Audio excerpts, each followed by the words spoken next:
Morning, November 8th, all. I just want to put out this video. I find it very interesting based on an incident that happened yesterday when I posted to my Instagram. Let's go ahead and take a look. Okay, so I put up this post yesterday. It says, Black male worship has convinced Black women that everyone has the right to our essence, when in fact, energy is a privilege we give out, not an entitlement for others to take. This goes across the board, no matter how much you like it or not. So I get this response. Let's go down here because I'm going to make this really quick. The lowest form of Satanism is self-worship. It's not a privilege to share anything with anyone. You exchange energy with others for mutual benefit. Keep your energy to yourself and see who loses. He is correct to a limited degree. We do exchange energy. However, we are 100% entitled to be discerning of who gets our energy. Somebody else is not entitled to our energy. We are the ones entitled to discern whether or not we give it. And Black race is the only race who believes otherwise. White people will be discerning. Asians are discerning. Middle Easterners are discerning. Hispanics are discerning. If they don't feel that you're worth your time, they won't give it to you. And as Black people, we know. Most other races don't deal with Black people because they, whether it's true or not, they view us as toxic. So they are discerning. So to them, it is a privilege for them to share their energy. There is no mutual benefit in their eyes. So, of course, I hit back. Not shocked at the stupidity because Black men have been telling Black women for thousands of years that we are the mothers of all, therefore we are expected to share our energy. One, DNA evidence has proven that's not true. And two, we are bamboozled by our own men. Now, is this a post to dog on Black men? No, it's just a post of telling the truth.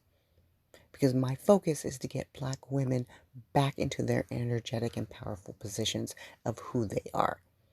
We have been lied to, bamboozled, raped, murdered, terrorized, mind controlled into believing that everyone deserves to have access to us, and they 100% do not. Now, do I believe that we should do things for mutual benefit? Yes. If I go work at a job, I'm going to be polite and professional because I benefit. So I give that energy willingly. But when I come home, I'm not obligated to give you my energy. I can just go straight home and not deal. And I will pick and choose. And I do pick and choose. And it's kind of interesting. Ever since I was a little girl, I've been an energy worker. And I've picked up on people's energy. And if I didn't like them, I stayed away from them. My mother picked up on this. Because my mother would be like, you don't like that little kid over there. I'm like, no. Now, would I be mean and nasty and get in their face? No. I would just go off to the side and play by myself. I was never rude. But if I didn't like your energy, I wasn't going to stick around. So then he says, you sound hurt. Nobody wants to be alone if they can have a soulmate. Only people who choose to be alone usually do it out of fear or have low self-esteem. No, it's called being discerning. You can't get a soulmate out of someone who wants to beat the crap out of you or who disparages your every existence. In what world is that a soulmate? This man is dumber than a box of rocks. But he is a very specific type of Black man. All right. Of course, I went off on him. Let's see what kind of Black man he is. Thank God I only mess with white women. I don't remember the last time I've been with an angry white woman. Well, you're too busy praising her and worshiping her. Why would she be angry? But that's the point. So, anytime I've ever told Black women to reclaim our energy, these are the responses I get.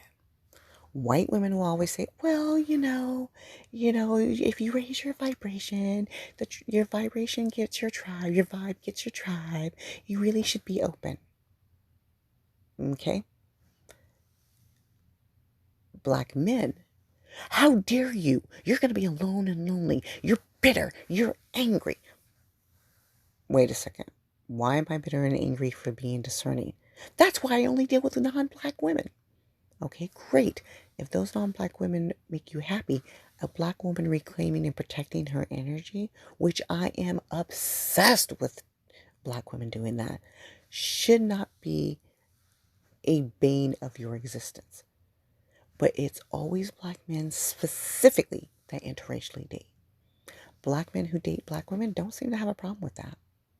And every other race doesn't have a problem with it. Nobody has a problem with the idea of black women being discerning. Only one time did I believe the dude was Arabic, and he was telling me that I shouldn't be telling black women that their number one priority in prayers should be protection of themselves and families. Because I had a post, no, it wasn't a post, it was in a comment section. I said that black women, if you are a Christian, which personally I am not, but if you are a Christian, your number one priority when it comes to praying should be the protection of yourself and your children. This man got upset.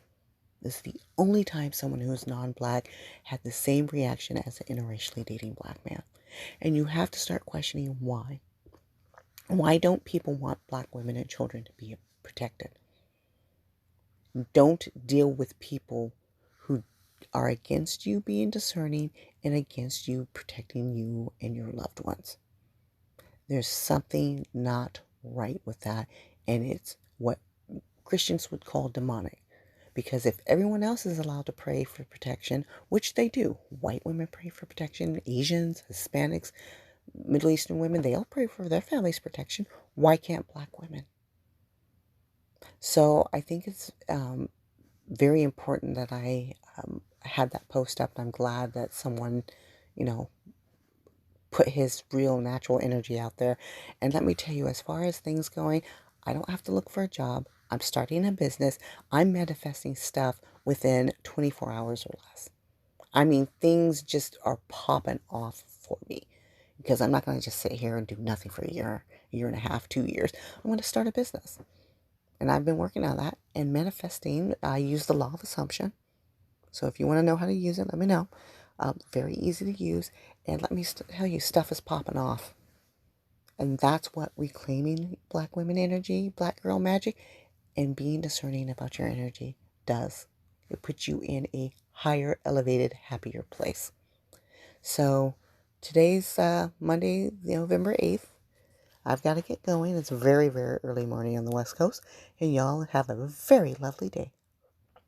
Bye-bye.